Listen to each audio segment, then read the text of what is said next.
Hello नमस्कार. तर तुमचं सगळ्यांचं एकदा आपल्या एका नवीन ब्लॉग्समध्ये मी सीमा खूप सारं स्वागत करते. तर आत्ता मी आले ते रील्स काढायला टेरेसवरती बघू शकता. आत्ता रील्स वगैरे काढलेले आहेत आणि मेन म्हणजे ना जायचं मार्केटमध्ये, म्हणजे थोडंसं साहित्य आणायचं होतं, खूप जास्त नाही. आणि रुद्रांशला आज वडापाव खायचा होता, तर त्यासाठी म्हणलं आता पटकन आवरलं आहे. स्वयंपाक पण आज आवरला आहे मी लवकर, कारण की रोज मला उशीर होतो. तर आज मी 5 वाजता सगळं आवरले. आता रील्स वगैरे काढल्यात, तर आता जाऊयात मार्केटमध्ये. तर चला आता निघायचं आहे चालते, कारण की आज बनवायच्या आहेत पालक पुऱ्या. तर मी ह्याच्या अगोदर पण 2 व्हिडिओ अपलोड केले, त्याला पण खूप छान प्रतिसाद भेटला सगळ्यांचा, खूप छान व्ह्यूज वगैरे आले. तर म्हटलं चला आज पण एकदा अपलोड करूयात. आणि मेन म्हणजे ह्याच्या अगोदर मी ग्रीन पुऱ्या बनवल्या होत्या, म्हणजे पालकाच्या मिक्सरला लावून. तर आज मी पालक कट करून त्याच्या पुऱ्या बनवणार आहे. पूर्ण व्हिडिओ नक्की बघा. चॅनलवरती नवीन असाल तर चॅनलला पण सबस्क्राईब करा, त्या साईडला बेल आयकॉन आहे ते पण क्लिक करा, जेणेकरून माझ्या प्रत्येक नवनवीन नोटिफिकेशन सगळ्यात आधी तुम्हाला भेटेल. आणि तुमच्या फ्रेंड्ससोबत पण नक्की व्हिडिओ शेअर करा. सो आज मी बनवणार आहे पालक पुऱ्या. तर पालकाची भाजी घेतलेली आहे 1 पेंडी. सो आपल्याला ती ना स्वच्छ धुवून घ्यायची आहे. आणि हा व्हिडिओ आहे ना माझा, म्हणजे बराच दिवस झालं मोबाईलमध्ये काढून ठेवला होता, पण एडिटिंग करायला जास्त वेळ गेला, तर आत्ता उशिरा एडिटिंग करते. सो मी त्याच्यासाठी घेतलेला आहे लसूण आणि मिरची थोडीशी जास्त प्रमाणात घेतली, कारण की आपल्याला पालक पुऱ्या खायच्या आहेत दह्यासोबत, त्यामुळे ना थोडीशा तिखट असेल तर छान लागतात. मिरच्या थोड्याशा लाल झालत्या तरी पण घेतल्या, कारण की काही नाही, म्हणजे टेस्ट अजून छान लागते. हिरव्या मिरच्या असं नाही, लाल झाल्या तरी पण छान लागतात. आणि आत्ता मी 2-3 पाण्याने पालक छान धुवून घेतला. थोडेसे पानं किडके होते, म्हणून जे जे खराब आहे ते काढून टाकले. आणि मग आता आपल्याला काय करायचं आहे, मी ह्याच्या अगोदर पण बनवल्या होत्या, पण त्या पालक भाजी आहे ती मिक्सरला लावली. पण ती भाजी त्या पुऱ्या काय होतात की पूर्ण पुऱ्या ना एकदम ग्रीन दिसत आहेत, आणि ह्या पुऱ्या आहेत ना ह्या म्हणजे पूर्ण ग्रीन नाही दिसत, छान दिसायला छान दिसत आहेत. तर म्हटलं आपण त्यावेळेस वेगळ्या बनवल्या होत्या, तर आता ह्यावेळेस थोड्याशा वेगळ्या बनवूयात. तर पालक आपल्याला एकदम बारीक, म्हणजे जेवढं बारीक होईल ना तेवढा कट करायचा. आणि काय होतं, जरा मोठाला राहिला ना तर मग पालक पुऱ्या आहेत ना त्या म्हणजे जास्त पीठ आहे ना ते लवकर भिजतं आणि लाटायला व्यवस्थित लाटता येत नाही. त्यामुळे काय करायचं आहे, आपल्याला होईल तेवढं बारीक म्हणजे कट करून घ्यायचं आहे. सो बघू शकता एकदम बारीक कट करून घेतलेलं आहे. आणि आता आपल्याला ह्याला वापरायचं आहे डाळीचं पीठ. तर डाळीचं पीठ साधारण 1 वाटी, छोटी 1 वाटी मी घेतलेलं आहे. आणि त्याच्यासोबतच ते पण चाळून घ्यायचे, चाळून ठेवलेलं असलं तरी पण घ्यायचे. आणि नंतर घेतलेलं आहे म्हणजे चपात्याचं पीठ, गव्हाचं पीठ. तर ते आपल्याला म्हणजे जेवढं आपल्याला एका टायमाला चपात्या लागतील ना, आत्ता मी ही बनवत होते संध्याकाळची रेसिपी, सो जेवढ्या एका टायमिंगला आपल्याला चपात्या लागतील ना तर तेवढं पीठ घ्यायचं आहे. ते पण चाळून घेतले. आणि मग त्याच्यामध्ये टाकायचं आहे आपल्याला जेवढं मीठ लागण प्रमाणाने मीठ टाकायचं. फक्त आपल्याला ह्याच्यामध्ये टाकायचं आहे ओवा, दुसरं जास्त काही टाकायचं नाही. आणि आता टाकते मी हळद.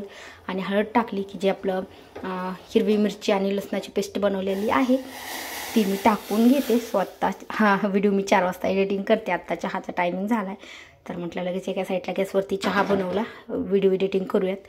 तर ते मिक्स आहे, ते पण मी सगळं मिक्स करून घेतलं. आणि आत्ता पालक आहे, ते पालक पण मी ना ह्याच्यामध्ये पिठामध्ये मिक्स केलं. आणि आता आपल्याला ह्याला ना खूप पाणी कमी प्रमाणात वापरायचं आहे. आणि हे पीठ ना आपल्याला खूप जास्त भिजवायला जमत नाही.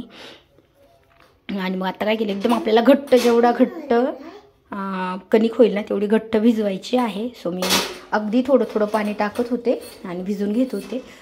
सो मग आता पीठ भिजलं की अगदी आपल्याला ना तेल गरम होईपर्यंतच पीठ भिजवायचं आहे. खूप जास्त वेळ भिजलं ना तर मग पुऱ्या काय होतात, एकदम असं पीठ पातळ होतं आणि मग पुऱ्या थोड्याशा कडक होत आहेत. सो माझ्याकडनं ह्यावेळेस पण थोडंसं तसंच झालं, कारण की ज्या घाईघाईमध्ये ना ज्या पालकाच्या पिठाच्या दांड्या असतात ना तर त्या दांड्या मी काढल्या नाही.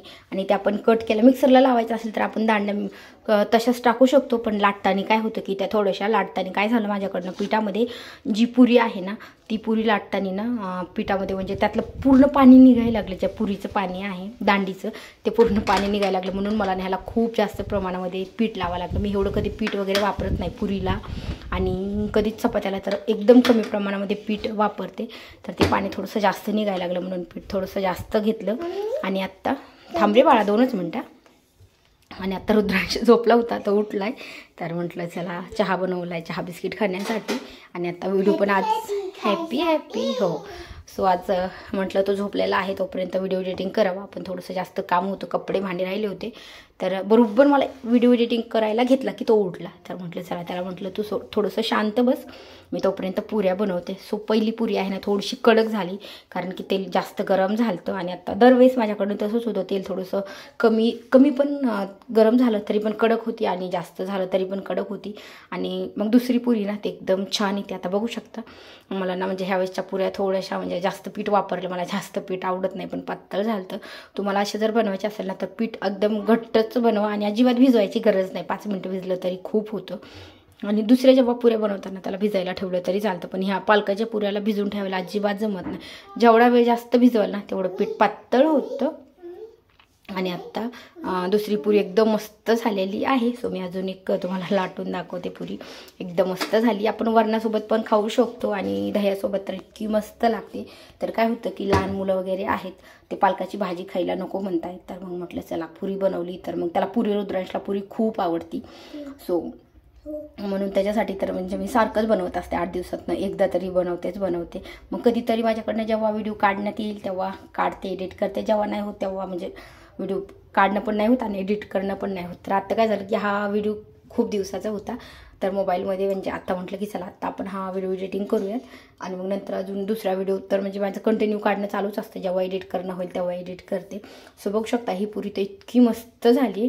सो आता आपल्या सगळ्या पुऱ्या अशाच आपल्याला सेम लहान साईज वाटत असेल तर लहान साईज पण करा, पण मी शक्यतो मीडियम साईजच करते, खूप मोठी पण नाही खूप लहान पण नाही. सो आता आपल्याला सगळ्या पुऱ्या आहेत, सो आता अशाच भाजून घ्यायच्या, तळून घ्यायच्या आहेत.